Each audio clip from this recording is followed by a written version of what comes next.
Hello, my name is Alexander Morari. I'm the founder of ITKeyMedia. This is our podcast about Central Eastern European startups that are in pre-Series A stage. And our guest today is Tadas Cekavicius, the co-founder of Realthy.io, Realthy. Yes. Labas rytas, Tadas. Oh, nice to meet you. Nice to meet you, Alex. It's rather well in Lithuania. Yeah, good. Yeah, I've been speaking to lots of founders and co-founders from the Baltic region, so to say. So look, Realthy, the name itself, of course, suggests that there's something related to real estate or realty. Yeah. And that's a startup in a nutshell that you describe yourself, a startup that creates long-term value for real estate professionals and their client family in a commission-based economy. Interesting. Oh, yes. Let's jump into round one solution. How would you describe the company in an elevator pitch, having in mind this is a 30-story building? So it's rather a long trip in an elevator. 15. Okay. Yeah. So it's actually very simple. So we are a platform for real estate professionals, for real estate agents, and we are here to make sure that they are performing at their best. So some of our clients say that we are essentially like a gym for real estate agents. We are providing them everything what they need, from services to tools that they might use to what they need like on a daily basis when talking to their clients and vendors and suppliers and so on. So we have multiple things on our platform, from best online tools and special deals for real estate agents themselves. Or for instance, we can provide them a list of vetted, selected vendors locally that they can recommend for their clients. Anything from maid services or plumbers or internet providers and so on. Yeah. So we basically work around serving real estate agents. Okay, just to make sure we understand. So your key client group is real estate agents, brokers, residential. Yeah. I understand. Yeah. Residential, right? And then the idea behind the business is that these real estate agents have some unutilized leads, right, to other types of businesses, like you say, relocation, plumbing, all the stuff. Okay. On that end, yes, yeah. So would you say, but at the same time you say you give value or gym to real estate professionals themselves. Does that mean if I'm a real estate agent, a broker in Oklahoma or whatever, I will be able to make my own landing page or my own website on your platform? Okay, cool. Absolutely. So we're basically going to provide you all the services that you need, anything from logo design to specific place landing page or house landing page that we usually do right now. To, for instance, if you need a CRM for your own clients, we can actually help you choose best provider and get a special deal. So, for instance, on our platform, we have this is important. Let's make sure this is stressed enough. You are not providing your own CRM solutions. No. You are integrating, or this is one of the blogs I think on your website that I saw also.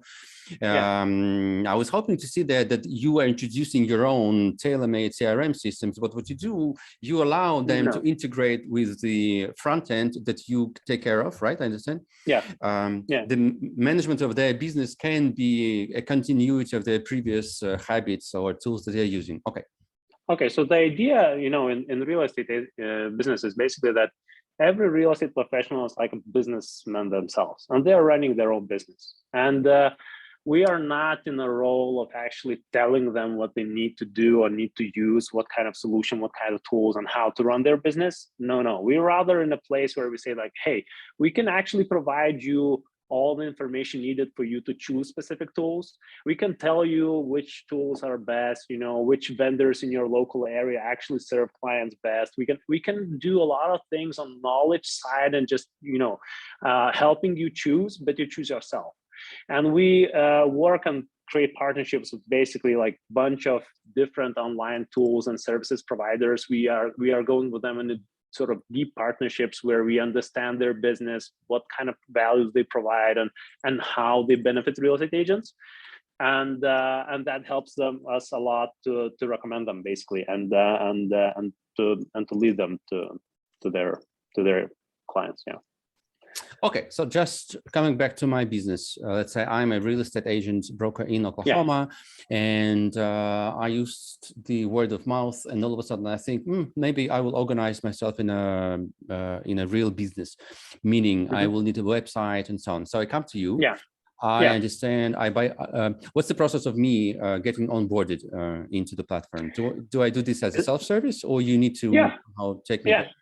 It should take you like 20 seconds. We only need like basic info that you can probably know by heart.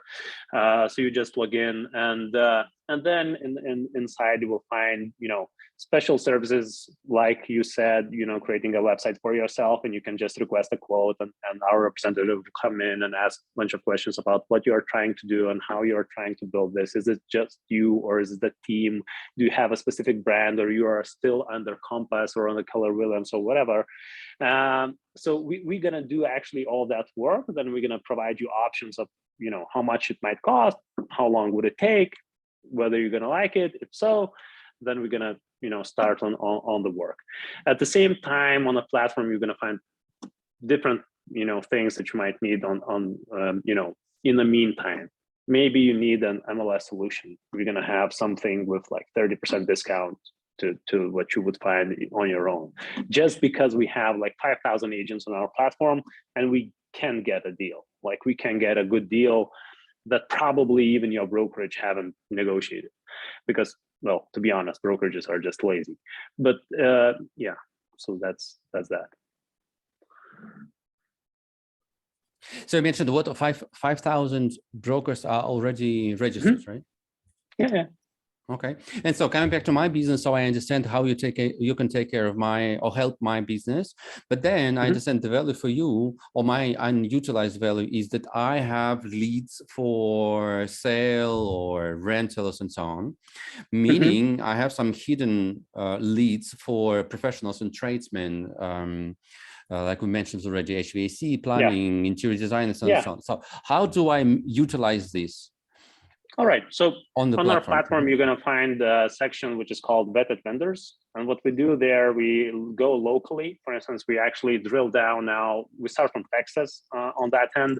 So we do have hundreds of vetted vendors in Texas area, specifically like in Dallas specific district, where you can find plumbers, like HVAC, whoever, maids, like you know, service providers who we know that are used by other real estate agents, that are vetted, that, you know, that provide good service, and you can just find them on your platform. And we are serving the need of knowing that good service provider, because that's usually the problem.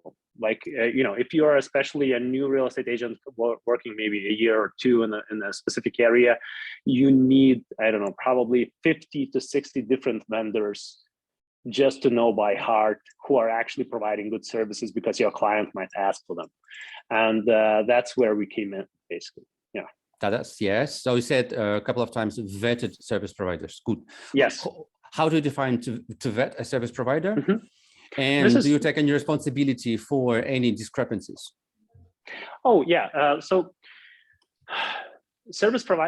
providing services is the difficult part, right? So even if we take a very good service provider, they will still have like 1,000 good reviews and 5 bad, right? So it's impossible to have a flawless record. So we are not chasing that flawless record. We're actually rather looking at various, you know, indicators that might suggest that they're actually providing a good service. So is it automated process? Is it automated process? You have some kind of a scoring, or this is manual? In the meantime, we do have scoring, but it's not automated, meaning that it's our specialist doing that. And you know, we might look at how long are you operating, you know, what's your online reviews, like do you have any disputes, is your license active? We are not taking responsibility that, you know, this service provider for sure will actually provide a good service, because it's impossible to do. As I said, it's impossible to do a flawless service. But what we do from our community, from those 5,000 agents that we have, we constantly ask them to recommend service providers that they use, and they actually do. And that's what we do. We contact them, those service providers, say like, hey, you know, you've been recommended by John from Austin, and, you know, we are having this platform. Do you want to be on it? Because it's like 5,000 agents that might recommend you. Yeah, sorry. Yeah. Okay. So you're tapping on the reputation economy, so to say, right? So Yeah. what? Well, yeah, and then you outsource this responsibility or this vetting process to somebody else. And moreover, you have a backup if anything happens.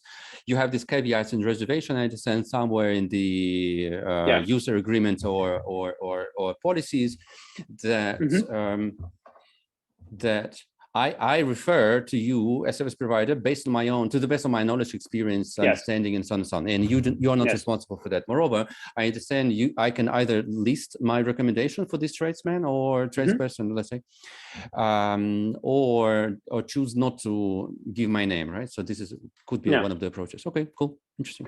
It's like you know, we are building a community of real estate agents that can actually provide a lot of info, and they do, and they are happy to share that info with other real estate agents. That's why it's closed community. We don't want to make it public or open, so it's closed community for real estate professionals.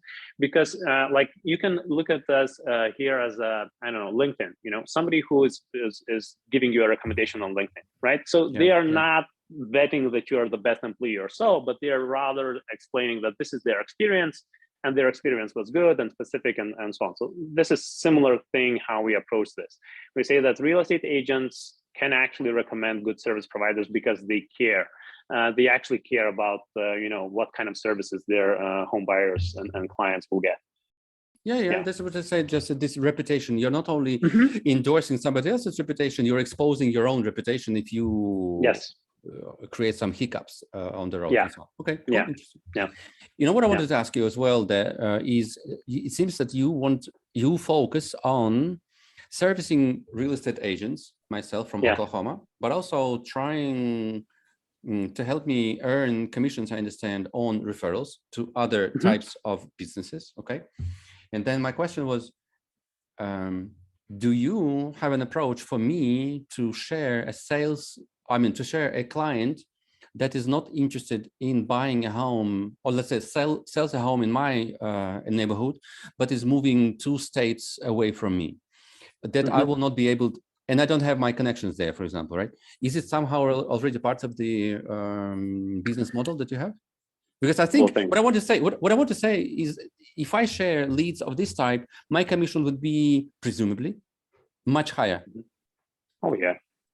I mean, if we want to go in this sort of category of leads, it's much higher earnings per lead, but we are not trying to do something that a bunch of different services actually try to do and created specific solutions for that. So we are not going into recommending a client to buy a house.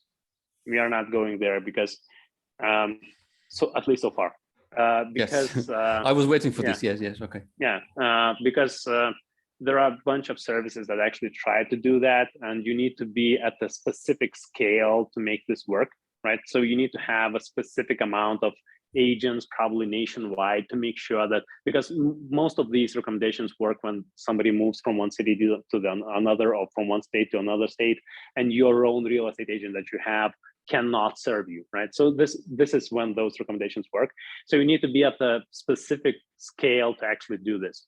Now, so this is one thing. And another thing, you mean sorry, in this, you need to be a certain scale. You mean you as the platform rather than the agent itself, right? You as the platform. Whatever platform does it. So you mean the platform should be at a big enough scale to make sure this is going on. But come on, you have 500 now. You have 5,000 agents right now. I understand your plans are to reach that's a 200. Drop in a bucket. I know. The 200,000 or so real estate agents. And by the way, according to your knowledge, how many real estate agents? 2.5 million active licenses in the US. In the US. License-based. Ooh, okay. Yeah. Do you have relations with NIR, National Association of Realtors? Oh yeah. I mean, we are in constant communication, and we actually want to be on their list of recommended services, but I think we are still too young and too small.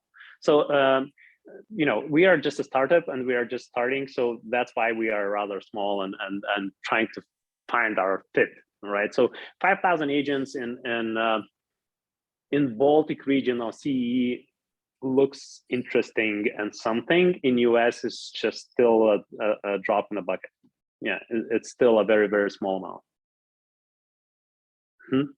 And then another thing that I wanted to actually just grasp here, you mentioned in one sentence there that, and I didn't want to actually interrupt, that we used to offer agents a possibility to earn money on Realthy. So they would recommend a service, and we would give them, you know, I don't know, a small commission for recommending that service. So if somebody would recommend AT&T or like internet provider, we would give them like $100 for that. And we actually dropped it. We actually pivoted our business and we said, okay, we are not going to do that. And I can tell you why, because these types of recommendations can be valuable and can bring value to real estate agents, but that value is very low. And when we start as a platform ourselves to chase the best possible commission for our agents, we lose track of the best actual service. And we realize that agents actually care a lot more about what kind of service and the quality of service they like recommend and give for their own client, instead of whether they earn money or not. So we realized from like working like for 4 or 5 months and asking constantly questions to other real estate agents and you know, going into conversations, we realized that nobody cares about that $50 or $100 or even $200 like paycheck for recommending a specific service. All they do, and that's actually great, all they do, they care about the service they provide. So if they give you a good vendor, that's the biggest motivation for them to be on the platform and to find. And they do have a problem of finding those good service providers instead of earning money. So that's why we actually pivoted just probably in the last couple of weeks. That's why, you know, some information is probably not, haven't changed and so on. But we pivoted and we said, okay, this is not our focus. Our focus is finding and vetting those services to make sure that they actually up to standard and that, you know, everybody's happy using them and recommending them and going into partnership with them, basically. Okay, then in priority, which are the top 2, top 3 revenue streams for the company right now, where you earn most, and then down the period? So so it's like it's actually constantly changing because we are constantly introducing different stuff. But our like 3 revenue streams that we make the most of the money is actually money from vendors, monthly payments, because they still need to pay a small amount to be on our platform every month. And and then another thing is services that we provide for agents. So for instance, those logos or designs or marketing that we do with third parties, we're going to take a commission from that as well. And another thing is purely marketing. So if a product or I don't know, mortgage provider wants to be on our platform and they want to be on top positions, want to be included in our emails or whatever, they actually pay a little bit to be on there. And this is our 3rd revenue stream. So this is like 3 revenue streams that we actually have right now. And that, you know, depending on the month and depending on what, you know, which team does best, switch places, who is first and so on. And just to make sure, you dropped the idea of realtors, me from Oklahoma, to earn a commission on recommending a vendor. Okay, good. Wow, interesting. Okay. So you mentioned 5,000 realtors right now on the system. And how many vendors? Couple of hundred. So we are they concentrated in an area? Are you concentrating now on a specific area, or are you like promiscuous and now whoever joins? We've started with a nationwide solution, and at first we said that okay, probably we want to go nationwide and go to big vendors and everything, and realize that this is not a good strategy. And now we are focusing on Texas and Louisiana, primarily on Texas, just because we actually went into like good partnership with specific brands and specific real estate brokerages even who use our services. And that's why we expanded our like knowledge and locality, let's say. So we are like now very deep into Texas, and like locally you can find local vendors and local providers in specific neighborhoods. And we see that this is something that works because agents actually are a lot more interested in the local, I don't know, John, who's providing a good service as a plumber, than into AT&T, who can provide you a good service nationwide. And I could guess, confirm, or just that in those areas, Texas and Louisiana, just to say, this reputation and this continuous service and like good relationship, right, is very, very important. If you F up somebody, it's everywhere. It's the same thing in Poland. It's the same thing in Lithuania. It's like when you think about it nationwide, when you think about it as a big entity as the United States, then you might think of like, oh, these huge brands and everything is interesting. But when you drill down and you would probably go to neighborhood somewhere in US, it doesn't matter which state and which like region.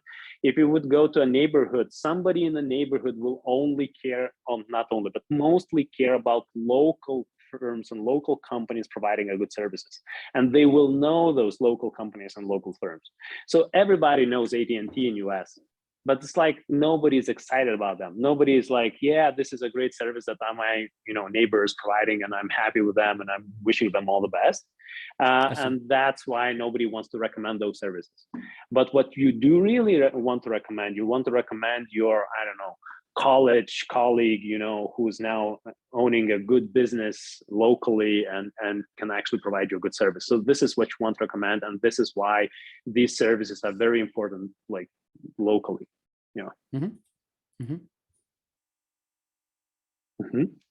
So on the business side, if you could share some metrics, financial metrics, or at least the deltas, how this is growing. Yes, I understand the company is pretty young, and I understand you started this brand September 21, September 2021, more or less. So currently, where you are right now, and do you expect any explosion in this revenues, especially having in mind that you changed your monetization models as well, right? In the meantime. So our growth is directly related to marketing efforts that we do. We know how much it costs for us to actually get a new agent or get a new sign up, and it's actually I don't want to go into details, but it's actually a very low amount specifically, and it's below $100 per. Oh yeah, okay, way below, and that's why we know that agents actually like it and get, it's pretty easy for us to convince them to sign up. It's actually a service that I think most of them actually want and need, and at least we got extremely good feedback from everybody that they actually signed up. So this is not a problem. The problem for us is making sure that we are efficient and making sure that we know how to grow and in which areas. So especially when we are trying to grow locally and we want to find local vendors, local tools, local things, it's a massive effort to serve one state or just to serve one big city. So that's why we are focusing on the quality of our service and what we provide and what kind of vendors we have and how this business actually works and operates. And then when we go to Series A or something like that, we will think about expansion and quick bursts. I think we do have a rather good base of agents, like 5,000 agents. It's already a number that we can test things out and see how it works and everything like that. So this is our stage right now. We're trying to figure out what's the biggest value that we add and how we can do this and how we can actually scale instead of just hiring more people and do a bunch of mechanical work or something like that. It's never an answer usually. So so you focus, I understand, on increasing the community of vendors on the one side, realtors on the other side, and potential parties interested to market to those two groups, I understand, on the third side of the... And we want to understand the mechanics. We want to understand how many vendors we need for how many agents. We want to understand at what size of a community, when we gather, we can actually attract somebody to market, and basically, find out all these conversions that we can actually then go into a new market and say, like, okay, so Florida is this big. We're going to need that much vendors. We're going to need that much online tools. For this to work, we're going to need to attract 20,000 real estate agents, something like that. We need to know those numbers before actually jumping on it and doing this. And that's what we are trying to do with Texas, and then like right now and a little bit of Louisiana. Louisiana, yeah. Tadas, would you agree that what you're up to is 50 different challenges, meaning almost tongue in cheek, that in all the states you will have to, of course, there will be something to transfer from the previous experience, but a lot of work of vetting, putting, like collecting or putting together this like team, or let's say community, three-sided community, so to say. This is almost greenfield, because it's not even 50 states. You know what, Alex, it's not even 50 states. It's probably around 300 cities. So plus it's city community-based, not city state. Yeah. It's not a state-based. So that's exactly it. So we want to make sure that we are as efficient as possible to jump to another city, and that our processes are like very in line, and we are not spending anywhere where we don't need to, and we know what it takes and so on, so that it's easy to spend, because we need to do this 300 times. Like if we want so if you're not efficient and you're going to start doing this, it's going to be a huge waste of time and effort and everything. But if you are efficient, then it actually makes sense. So this is where we are. It's a long journey, conquering 300 local markets rather than like centralized US market in some other more universal kind of service, or less rooted in the local community. Yeah, but at the same time, I have multiple experiences in startups, and actually a bunch of those startups that are trying to serve communities are with the same challenges. Like I used to work at Bolt, this mobility service, right? They did have the same problem. Like every city is a new challenge.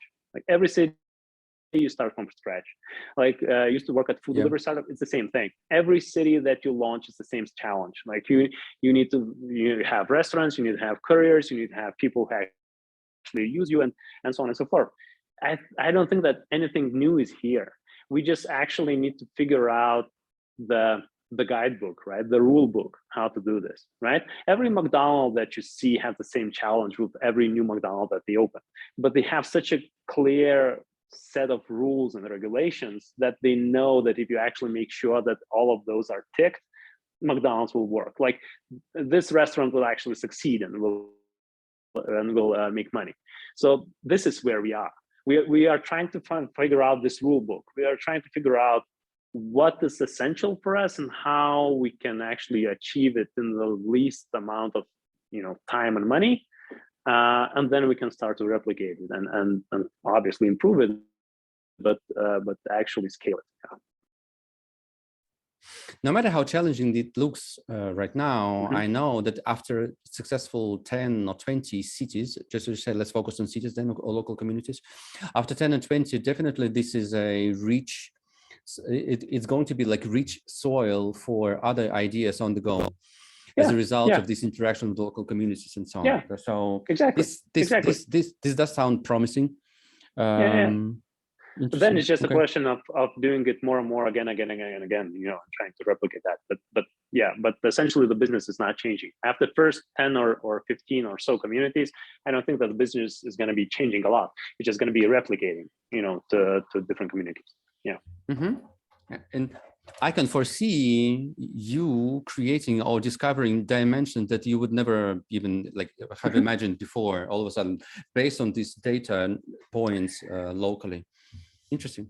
I have no doubt. Like we have, all right, so we have started this company a couple of years ago, actually, and probably Realthy's third or fourth product that we actually launched, and a couple of first ones we closed. So I know, and in this 2 years, we learned so much, and we pivoted our actions on what we are doing, and so much that I already I don't know what happens after 3 to 6 months. I cannot predict. Next 3 months, it's easy for me in my head. I know what's going to happen in the next 3 months, but after the next 3 months, it might be so unpredictable that we might, as you said, find something very, very different and notice something very different and very profitable that we might chase or something like that. The only constant thing that actually is with us for all of those 2 years and with our company and with our employees is actually our values and the way we do business. And that's a constant. That's what, And that's what I say to my employees. Like the way we do business, the way we operate, the way we treat our employees and everything, it will never change. This is the way we are. This is just how we operate. But the actual product, the actual value that you create, it might always switch, especially if you are not correct with your assumptions. You should not be like really married with your assumptions, because they might be not correct. Like you might go to market and they will see something really obvious, and you will go like, oh yeah, okay, I missed it, and you need to change. You need to react. Your business assumptions are a compass that you have in your hands, but get ready to change your destination on your way there, right? Yeah, I always say that it's like climbing to a big mountain. You can see the peak, but you never know the actual route, because you never see farther than the furthest hill. So it's like that's the good analogy for myself. Like I always know the peak, I always know where we're going and what's our mission and why we are there, but to know the exact route, it's probably it's not there. Yeah, which in a way is a kind of a definition of a startup, right? Company. Yeah. Tadas, thanks. Interesting. Let's move on. Time pushes us. Competitors. Are there any competitors in the US market to what you are doing right now? Not directly, but indirectly plenty.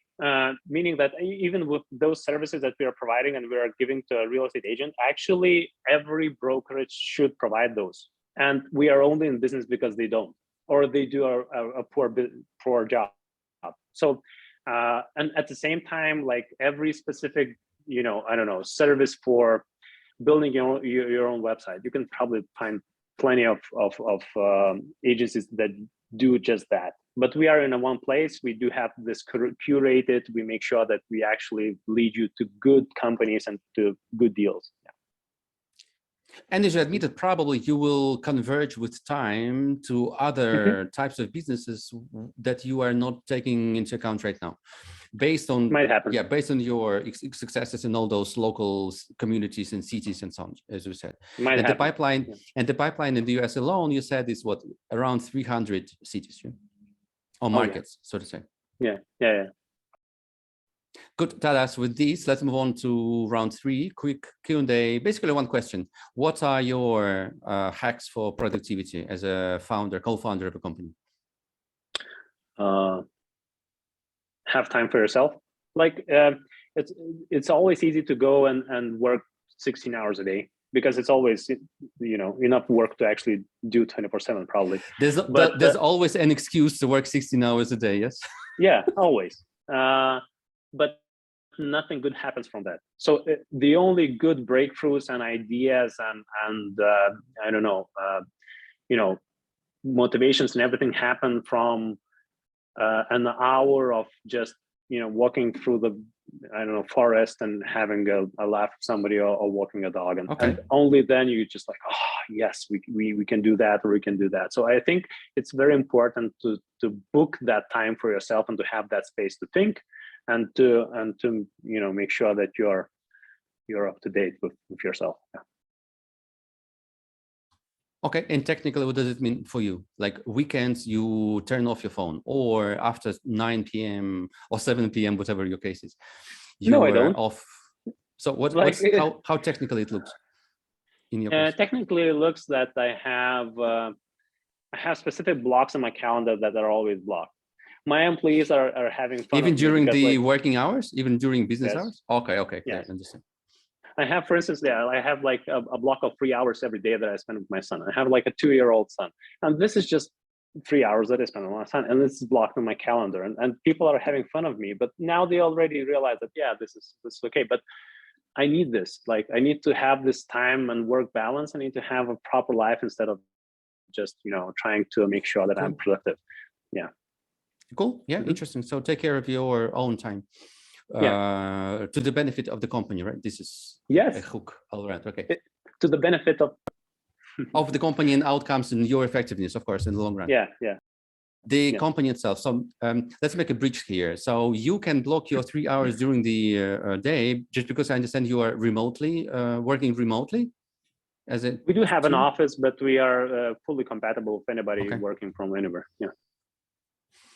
So we mentioned already a company under the brand of Realthy, founded in 2021 September, and but also, what's the connection between the full reach?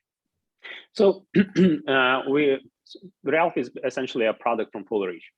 Yeah. Okay. So the company name is still a Full Reach, but Realthy is a brand name that we're actually building in a product that we're building. Yeah. Just to make sure, because it might be a kind of misunderstanding for those that will dive into your background and so on. Yeah, so founders are Tadas Cekavicius, Mantas Urneja, right?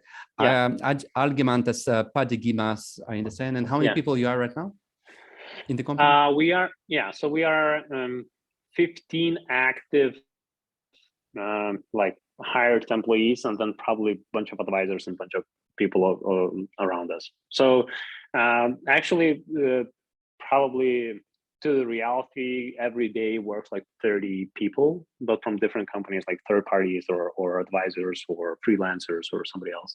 But we have a team of this core of 15 individuals that are hired and basically work every day. Yeah. All around the place, right? Including Lithuania, US, and some other markets. Yeah. Majority of us are in Lithuania, but in US, Texas as well, and San Francisco, and and some other places. Good. Let's move on. Round 5, Formula F3, funding for the future. So in a sentence, recap your financing history by now, and what are the plans for the next round? So we have received 1 million plus of euros in pre-seed funding from basically 2 venture capital firms. Actually, one venture capital firm from San Francisco and Launchpad Capital, and a small startup accelerator local in Lithuania. We are not chasing another funding round right now because, as I said, we actually need to figure out all those let's say rules, all those conversions that we before scaling. And when we will be in that space where we already know what it means to scale and how much to scale, then we go to probably another round. But so far we are not looking actively. In 1 or 2 sentences, would you recommend a company to target US markets right away, and why? A new company from Central Eastern Europe, I mean. They need to have a local market experience. So if they have founders or somebody who can actually be at least as an advisor, but active advisors who are actually, will spend time and advice on the market. Yes. If no, I would not jump on it. It's a very different market. It's very different mindset. It's very different the way you need to be presented and basically do business. Yeah. Yes, that's great. That's one of those potential huge success stories by the company, written by the company from Baltic countries. And as usual, you guys are able and manage to jump over like Europe and local markets and target one of the biggest markets. And we discussed this already. It's a huge, huge kind of path or long path ahead of you to conquer the whole of pipeline of 300 local communities and cities. Wish you all the best, good luck, and we'll be following your successes on the go. Oh yeah, thanks, Alex. It was a pleasure to have a conversation with you. We'll see how it turns out, but so far so good. I mean, it's extremely interesting, and it's a very good market, very interesting product, and especially if you love real estate, it's a place to do prop tech for sure. Yeah. Yes, thank you. All the best. Bye. Cheers. Yeah, thank you. Bye.